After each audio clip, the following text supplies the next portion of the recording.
Hello guys, welcome to our YouTube channel Path Finder Classes Chhapra. तो जैसा कि आपको पता है, हमने आपके लिए घर बैठे पढ़ाई का इनिशिएटिव शुरू किया है, जिसमें आप घर बैठे ही सारे के सारे सब्जेक्ट्स की तैयारी कर सकते हैं। तो अगर आप 9th 10th 11th या 12th के स्टूडेंट हैं तो आज ही हमारे चैनल को सब्सक्राइब करिए और घर बैठे ही सारे के सारे सब्जेक्ट्स की तैयारी कर लीजिए, वो भी हमारे वीडियोस को देखकर। तो आइए आज का टॉपिक स्टार्ट करते हैं। जो आपको ऊपर टैगलाइन में दिख रहा होगा, क्या दिख रहा है? आदिवासी समाज और उपनिवेशवाद।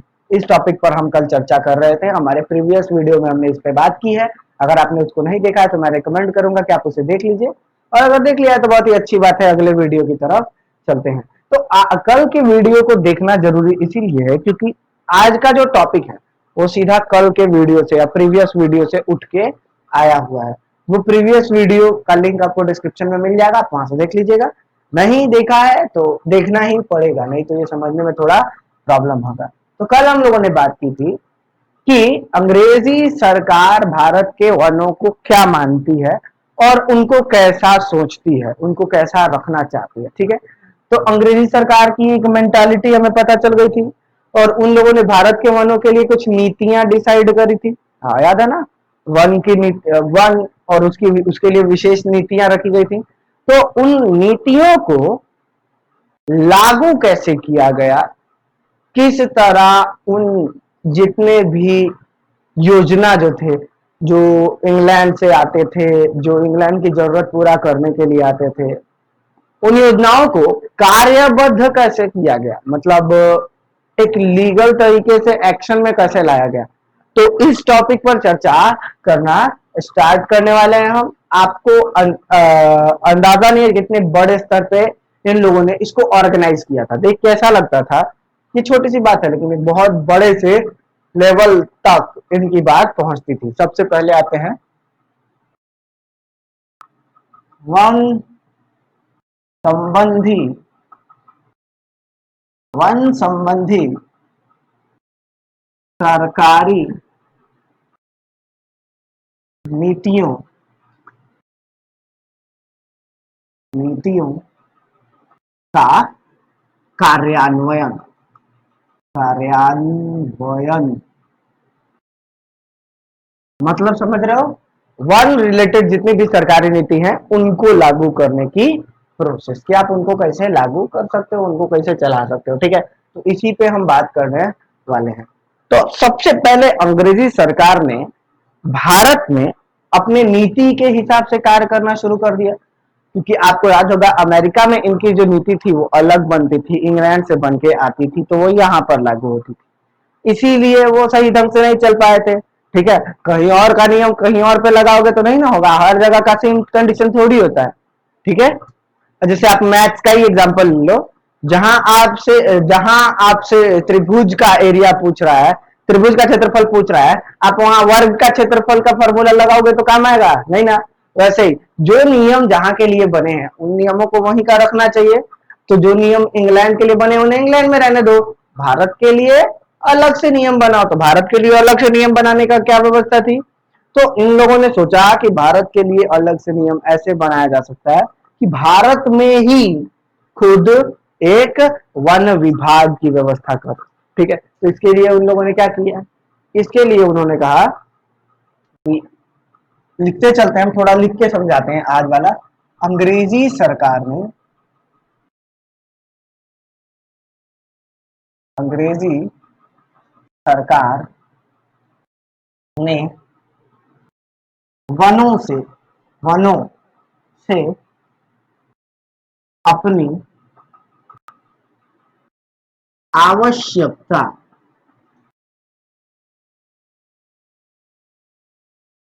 आवश्यकता पूरी करने के लिए करने के लिए एक बहुत ही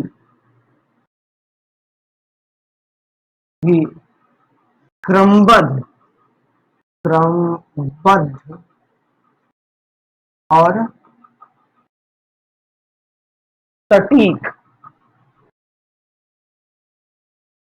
सटीक प्रक्रिया अपनाई। इन लोगों ने क्या किया ना, अपना जो भी नीति था उसको लागू करने के लिए इन लोगों ने क्रमबद्ध और सटीक प्रोसेस लगानी शुरू कर दी। अब वो क्रमबद्ध और सटीक प्रोसेस क्या थी, तो देखो इसमें ये लोग करने क्या लगे। इसमें ना बेसिकली इन लोगों ने टारगेट किया कि क्या क्या चीजें भारत के जंगलों के लिए होगी। ठीक है, तो इन लोगों ने सबसे पहले ये देखा कि भारत के जंगलों में क्या हो रहा है, तो इसीलिए इन लोगों ने एक और टॉपिक किया कि यहाँ यहाँ वनों को अधिकतम अधिकतम उपयोग में वनों का अधिकतम उपयोग करने और अनावश्यक, मतलब जो जरूरी नहीं है, अनावश्यक विध्वंस, अनावश्यक हानि से बचाने का बात बचाने की प्राथमिकता थी।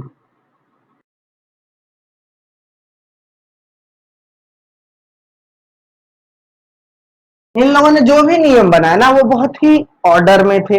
इनके जितने भी नियम थे, कानून थे, वो एक लाइन में थे, एक ऑर्डर होते थे, एक स्पेशल तरीका होता था जिसमें नियम बनाते थे। ठीक है, इन चीजों को पहले रखते हैं, इन चीजों पे चर्चा कर लेते हैं, फिर उसके बाद अगले टॉपिक पे चलते हैं जहां पर हमको देखने को मिल सके कि हाँ ये जंगल सही से समझ में आ चुके हैं, सही से संभाले जा चुके हैं। तो इसके लिए इन लोगों ने व्यवस्था अपनाई। साथ ही साथ यहाँ पर इन लोगों ने इसमें एक और बात ध्यान में रखी कि हमें जंगलों का अधिकतम उपयोग करना है। क्या करना है, जंगलों का अधिकतम उपयोग करना और अनावश्यक हानि से बचाना हमारा प्राइम टारगेट है। यानी जल्दी ही इनको समझ में भी आ गया कि जिस तरह हमारे इंग्लैंड के जंगल खत्म हुए थे, अगर हम बेतरतीब तरीके से भारत में जंगलों की व्यवस्था को यूज करते रहे तो भारत के जंगल भी उतनी ही जल्दी खत्म हो जाएंगे। और इसी से बचने के लिए उन लोगों ने बहुत ही बढ़िया तरीके से कुछ काम लिया। उन लोगों ने क्या किया, उन लोगों ने, आप देखो क्या क्या हुआ। सबसे पहले तो क्या हुआ, इन्होंने भारत में जब वन विभाग को बचाने के लिए कुछ व्यवस्था की। ठीक है, इन्होंने भारत में वन व्यवस्था को बचाने के लिए, वन व्यवस्था के लिए, वन व्यवस्था के लिए, देख रहे हो यहाँ पे एक वर्ड दिया है, वन व्यवस्था। ठीक है, वन व्यवस्था के लिए इन्होंने भारत में वन को व्यवस्थित करने के लिए या वन व्यवस्था के लिए के लिए एक जर्मन जर्मन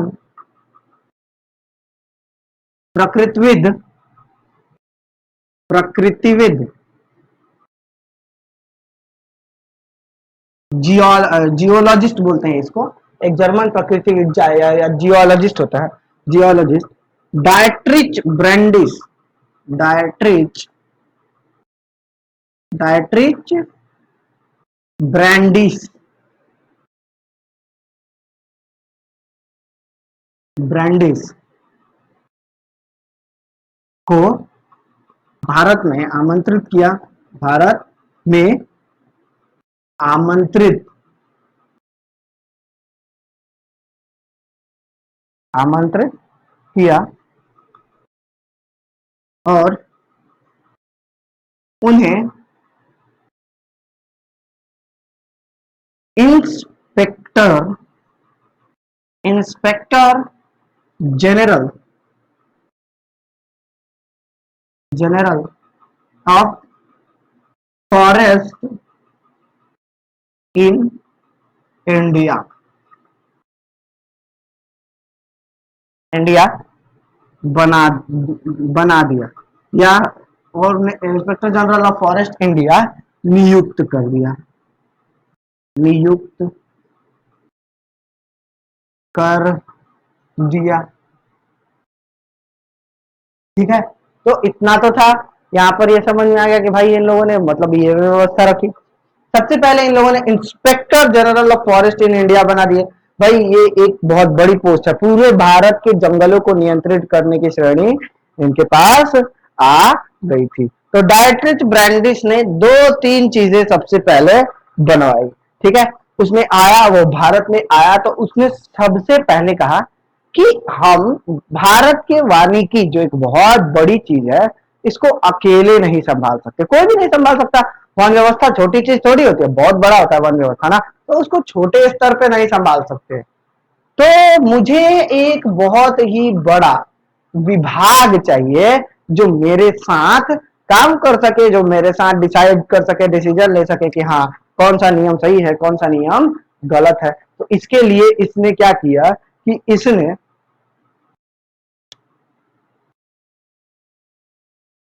इन्होंने किन्होंने डायट्रिच ब्रैंडिस ने, इन्होंने अपनी मदद के लिए, अपनी मदद के लिए भारत में, इन्होंने अपनी मदद के लिए भारत में इंडियन फॉरेस्टरी सर्विसेज सर्विसेज की स्थापना की। इंडियन फॉरेस्ट्री सर्विसेज की स्थापना 1864 में की, में की। तो भाई ये इंसान अकेले तो कंट्रोल कर नहीं सकता, और इसके वो लिए इसे क्या चाहिए, बहुत ही बड़ा रिसर्च इंस्टीट्यूट चाहिए। इसीलिए इसने इंडियन फॉरेस्ट्री सर्विसेज या भारतीय वन सर्विसेज या वन सेवा नाम का एक अभियान शुरू कर दिया। जैसे इंडियन पुलिस सर्विसेज होता है, इंडियन एडमिनिस्ट्रेटिव सर्विसेज होता है यानी आईएएस, आईपीएस होता है ना, वैसे आईएफएस भी होता है भारत में जंगल व्यवस्था को संभालने के लिए या वानिकी को संभालने के लिए भी एक बहुत ही बड़ी पोस्ट तैयार की जाती है, जो डायट्रिच ब्रैंडिस नाम के सबसे पहले इंसान को दी गई थी। ठीक है, तो डायट्रिच ब्रैंडिस थे, इन्होंने सबसे पहले वन व्यवस्था की शुरुआत की थी। अब जब इनका ये बन गया 1864 में, इनकी इंडियन फॉरेस्ट्री सर्विसेज बन गई, तो इसमें इन लोगों ने बहुत सारे भारत के पर्यावरणविद या प्रकृतिविदों को भर्ती किया। उस वक्त भी लोग पढ़ते थे ना, 1864 में भी लोग पढ़ते थे, तो जितने भी स्टूडेंट थे या फिर जो उनके साथ वर्कर्स थे वो लोग गए, स्थानीय लोगों के साथ मिले और मिलकर जंगलों को समझना शुरू किया कि भारत के जंगल किस प्रकार के हैं, कौन से वन ज्यादा उगते हैं, कौन से वन उगते ही नहीं है, कौन से टाइप के वनों को मतलब मार दिया जाता है। तो इन सभी चीजों को क्या कर दिया जाए, धीरे धीरे धीरे धीरे करके उन लोगों ने समझा, और समझ कर धीरे धीरे करके 1 साल लग गए इनको, और 1 साल बाद इन्होंने काफी मदद मांगी सरकार से और कहा कि हम आपके लिए वनों को व्यवस्थित कर देंगे, वनों में अधिकतम उपयोग और अनावश्यक हानि कम करा देंगे, लेकिन आपको हमारी मदद करनी होगी, क्योंकि हम अकेले तो कर नहीं सकते ना ये सब काम, तो आपको हमारी मदद करनी होगी। हम जो जो व्यवस्था बोल रहे हैं आप हमें वो व्यवस्था दिला दीजिए, बस एक सिंपल सी चीज मांग रहे हैं आपसे, आप वो सिंपल सी चीज हमें दिला दीजिए, हम आपकी मदद करने को एकदम तैयार है। तो सरकार ने कहा वाह क्या अच्छी बात है, बिल्कुल सही कहा। और उसके बाद ये लोगों ने कोशिश करनी शुरू कर दी। इतने में कोई प्रॉब्लम तो नहीं है, अब मुझे कुछ और टर्म लिखने हैं, इसके लिए मुझे अगले पेज पे जाना पड़ेगा, तो इसको उतार लीजिए आप या स्क्रीनशॉट ले लीजिएगा। ठीक है, तो आइए पहले इसको हटाते हैं और उसके बाद देखते हैं कि आगे क्या हुआ। सिर्फ आईएफएस बना के तो छोड़ नहीं ना दिया गया होगा, फॉरेस्ट्री सर्विसेज बना के तो नहीं छोड़ दिया गया होगा कि हाँ अब भारत में एक जंगल का एक विशेष क्या बन गई, सेवा बन गई, तो बाकी सब काम हो गया, तो ऐसा तो नहीं हुआ होगा। तो आइए देखते हैं क्या हुआ था। तो डायट्रिच ब्रैंडिस ने सरकार की काफी मदद की और उन्होंने कहा कि अगर आपको भारत में वन व्यवस्था को संभालना है तो क्यों ना आप, जैसे भारत में जमीन को संभालना है तो आप विशेष जमीन पर लिखे एक अधिनियम ले आते हो, भारत में लोगों को संभालना है तो लोगों के लिए विशेष अधिनियम ले आते हो, सैनिकों को संभालना है तो सैनिकों के लिए विशेष अधिनियम ले आते हो। तो अगर वनों को संभालना है तो वनों के लिए एक विशेष अधिनियम ले आओ। तो इसी के एवज में भारत सरकार ने कहा, बिल्कुल सही बात कही, मतलब जो भी ब्रिटिश सरकार थी उस वक्त, तो उन्होंने 1865 में, 1864 में तो इनका मंत्रालय बना था, 1865 में भारत के लिए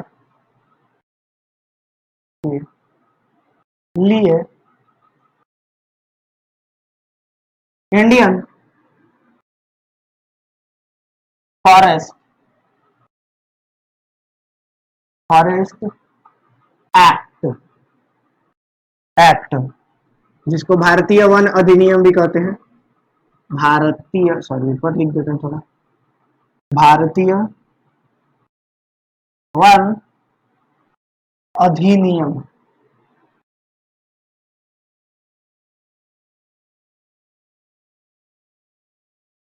भारतीय वन अधिनियम पारित कराया, पारित हुआ।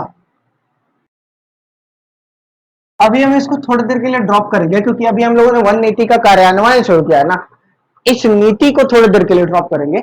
बहुत बड़ा टॉपिक है ये, इस चैप्टर में आगे मिलेगा, इसको हम आगे देखेंगे। इसको थोड़ी देर के लिए भी ड्रॉप करेंगे और आगे आते हैं। फिर उसके बाद जो भारतीय वन अधिनियम आया ना, तो वन अधिनियम आने के बाद काफी ज्यादा चेंजेस देखने को मिलने लगे। लोगों को लगा वाह, काफी अच्छे तरीके से व्यवस्था हो गई, हमारा देश तो व्यवस्थित हो गया। लेकिन अभी भी अंग्रेजों को वो रिजल्ट नहीं मिल रहा था जो उनको चाहिए था। और इसी के एवज में 1906 में imperial imperial imperial forest research institute institute 1906 में इंपीरियल फॉरेस्ट रिसर्च इंस्टीट्यूट की स्थापना हुई।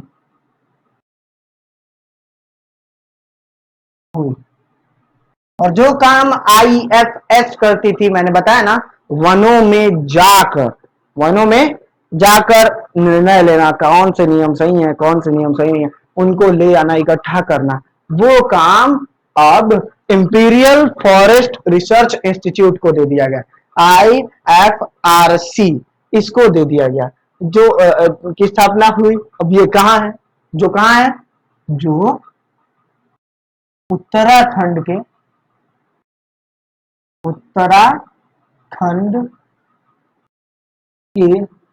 देहरादून में है, देहरादून।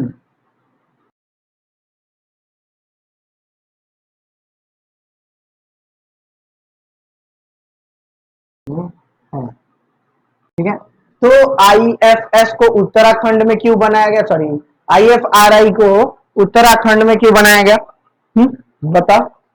उत्तराखंड एक पहाड़ी इलाका है जहां विशेष प्रकार के वन पाए जाते हैं, और उत्तराखंड पहाड़ी भी है, और तो समझ जाओ वहां पे थोड़ी मोड़ी गर्मी कम पड़ेगी, ज्यादा ठंडी रहेगी।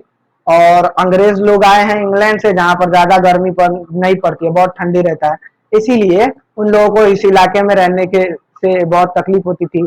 इसीलिए उन लोगों ने उत्तराखंड के देहरादून में अपना IFRI बनवाया और कहा कि यहीं से रिसर्च करेंगे। तो जरूरी है, फील्ड रिसर्च के लिए जब जरूरत पड़ेगी तो किसी भारतीय को फील्ड रिसर्च यानी कि वनों में भेज दिया जाएगा, वो रिसर्च करके आएंगे और वो जो बात बताएंगे उस बात को हम लोग अपने नियम में लगा दिया जाएगा। और इसी के सुझाव के साथ साथ आगे बढ़ते गए। ये IFRI काफी अच्छे निकला भारत उनके लिए। इन लोगों ने भारत के लिए कहा कि हमें क्या करना होगा, हमें विशेष वानिकी करनी होगी, जिसको हम लोग क्या कहते हैं, वैज्ञानिक वनीकरण। तो हम ये कह सकते हैं इन्होंने इनकी सलाह पर ही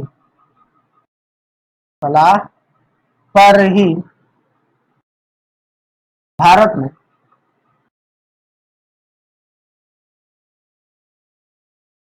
इनकी सलाह पर ही भारत में वैज्ञानिक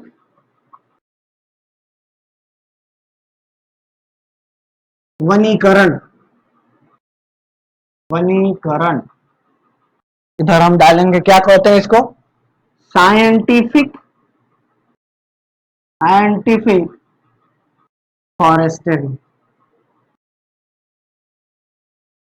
फॉरेस्ट्री की शुरुआत हुई।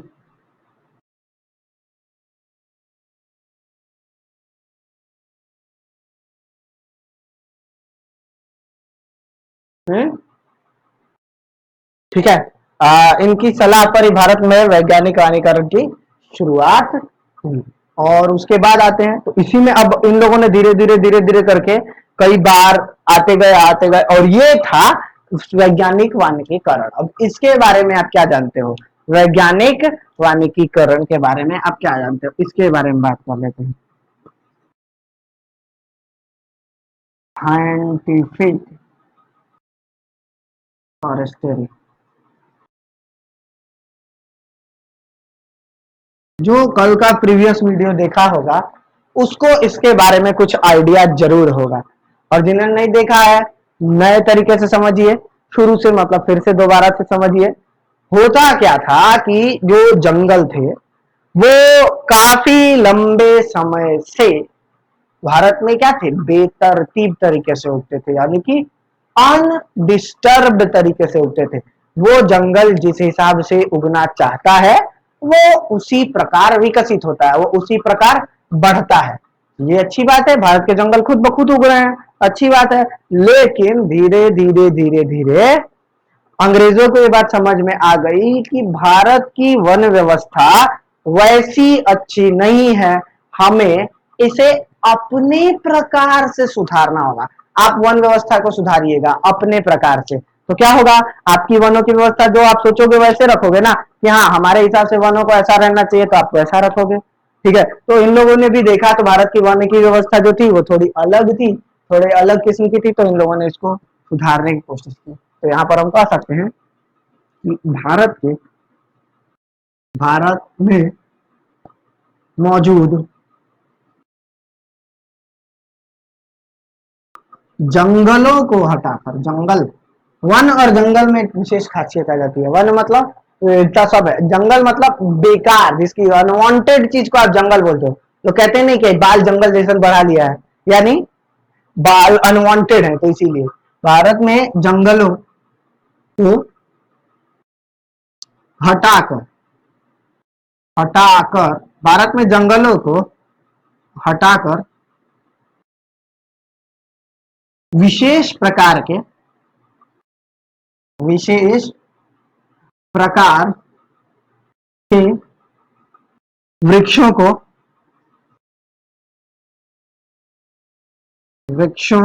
को लगाना, विशेष प्रकार के वृक्षों को लगाना और पोषित करना।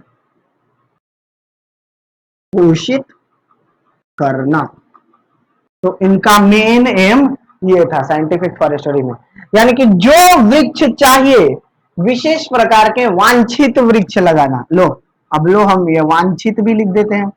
वांछित मतलब वांटेड, जो इनको चाहिए वो वृक्ष लगाने की प्रोसेस क्या कहलाती है, साइंटिफिक फॉरेस्ट्री कहलाती है। जैसे आम महुआ मौजूद है और आपको आम महुआ का पेड़ नहीं चाहिए जंगल में, आपको क्या चाहिए, शीशम, ठीक, सागवान, सखुआ, क्योंकि इसी का उपयोग होता है, ट्रेन बनाने के लिए भी इसी का उपयोग होता है, जहाज बनाने के लिए भी इसी का उपयोग होता है, रेलवे के लिए भी इसी का उपयोग होता है। तो ये सब पेड़ लगाओ जो हमारी मदद कर सकते हैं। तो साइंटिफिक फॉरेस्ट्री इस बात पर ध्यान रखती थी। ठीक है, तो अब आइए आगे का एक छोटा सा टॉपिक बचा हुआ है वो देख लेते हैं कि आखिर इंडियन फॉरेस्ट एक्ट के साथ क्या हुआ। उसके बाद इसको थोड़ा सा देख लेते हैं कि क्या हुआ। तो आइए अब देखते हैं कि भारतीय वन अधिनियम के साथ क्या हुआ। मैंने कहा था भारतीय वन अधिनियम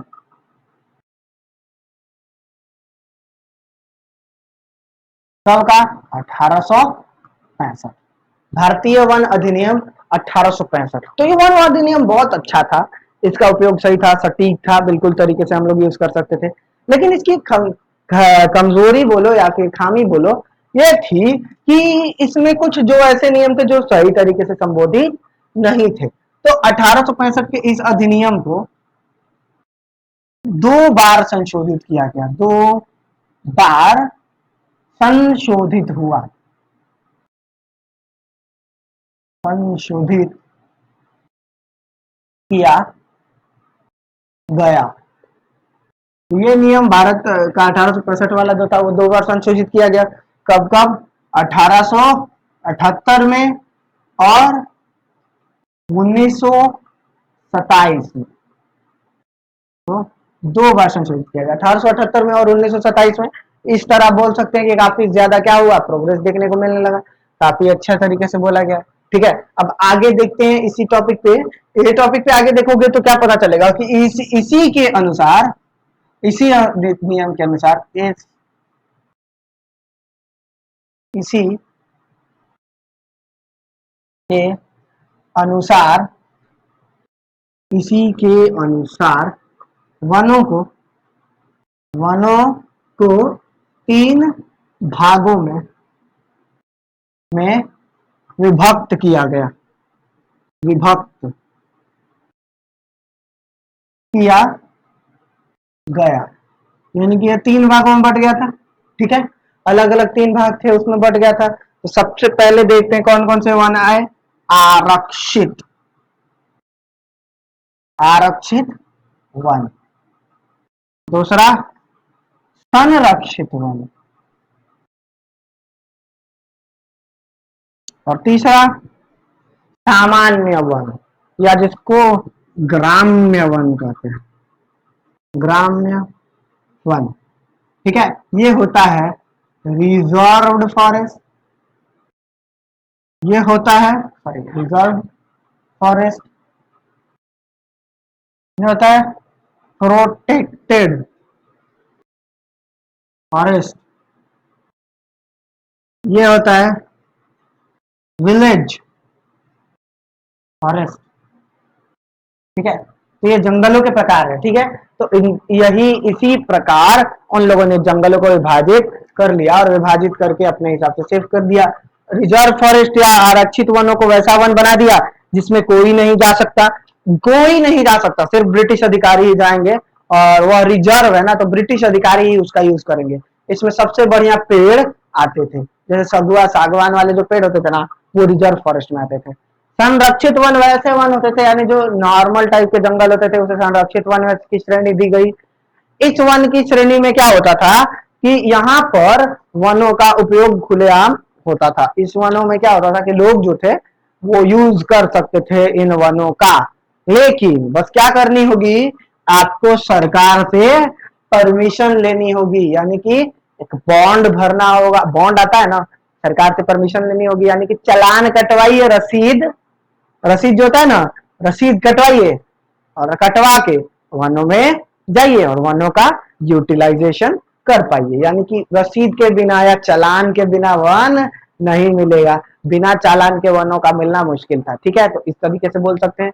साथ ही साथ ये आगे वाला जो अगला वन है, जो आप देखोगे ग्राम्य वन है, ग्राम्य वन असल मायने में वन ही नहीं था, ये काफी ज्यादा इसमें से पेड़ कट गया था। तो जो छोटा मोटा पेड़ बचा था, जिसको हम लोग गांव में कहते हैं कि ठूठ पेड़ बच गया था, ठूठ मतलब वैसा पेड़ जो ऊपर से काट दिया गया है, नीचे से थोड़ा सा बचा हुआ है, और बस वही पेड़, उस टाइप के पेड़ों को इनमें छोड़ा गया था। असल मायने में ये घास का मैदान ज्यादा था, पेड़ इसमें कम थे, ज्यादा घास और जंगल मौजूद होता था। ठीक है, तो इस जंगल को ग्राम्य वन या विलेज फॉरेस्ट का नाम दिया गया, ताकि गांव के लोग इन वनों का उपयोग कर सकें और सीख सके कि कैसे वन पाए जाते हैं, किस प्रकार की वन व्यवस्था भारत में मौजूद है। ठीक है, तो ये था भारत का वनों का उपयोग। लेकिन इन वनों की जबरदस्त खासियत देखोगे, आरक्षित वन ब्रिटिश लोगों के लिए हमेशा खुले रहते थे, इसके मौजूद जानवरों का ये लोग शिकार तक कर सकते थे। लेकिन कोई और अगर इस वन में घुसा तो उसे गोली मार दी जाएगी या फिर बहुत ही ज्यादा जुर्माना लिया जाएगा। ज्यादातर केस में गोली ही मार दी जाती थी, जुर्माना तो छोड़ ही दो। ठीक है, उसके बाद संरक्षित वन की बात करें तो इसमें सिर्फ और सिर्फ धनी लोग जाते थे, और वो भी धनी लोग अपनी मर्जी से जाते थे, इसी में उनका शिकार वगैरह होता था। तो राजा लोग जो थे ना, वो इसमें जाते थे। ठीक है, भारत के राजा संरक्षित वन में टैक्स दे के जाते थे, सोचो, शिकार करने। और ग्राम्य वन के बारे में तो आपको पता ही है, इसमें ग्रामीण लोग जाते थे और अपनी मर्जी से शिकार कर सकते, मतलब जो भी था, जो जानवर इसमें पाए जाते हैं उन्हीं का शिकार कर सकते थे। ठीक है, तो ये था पूरा का पूरा टॉपिक विस्तृत। अब हम आइए अगले वीडियो में मिलेंगे आपसे अगले बड़े से टॉपिक के साथ, तब तक के लिए धन्यवाद।